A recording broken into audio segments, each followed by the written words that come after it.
Explica'ns una mica aquest llibre i de què va, perquè això és un altre tipus de narrativa, ja completament diferent.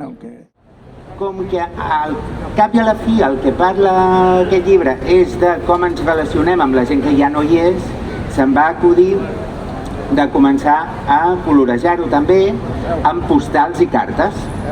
Escanejava postals, cartes, fins i tot els de Calandrà, que un dia em van trucar dient escolta, que has posat aquí la teva adreça completa, que els nens estan molt torrats, canvia-ho. Llavors vaig... El que sabia dibuixar el pobre home, que eren peixos i ocells, no sabia dibuixar res més, i ens ho passàvem superbé. Jo pensava, ai, quin avi tan maco que tinc, tan poètic.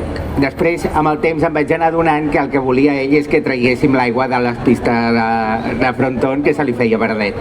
Però en aquell moment m'agradava molt, i després també em semblava com molt significatiu que dibuixéssim peixos i ocells, perquè al final els peixos són l'animal de l'aigua i els ocells són els animals dels núvols. O sigui, el que estàvem fent era que l'aigua s'evaporés més ràpid i pogués tornar als núvols.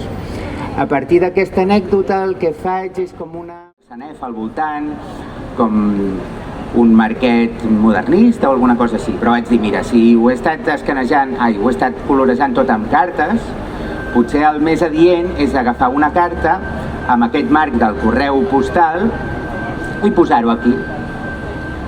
I quan me'l van entregar em vaig adonar que en realitat havia agafat una carta del meu avi amb un remitent que posa remitent Carmelo Torrent, l'avi Carmelo, i que no deixava de ser una forma més de comunicar-se amb els que ja no hi són.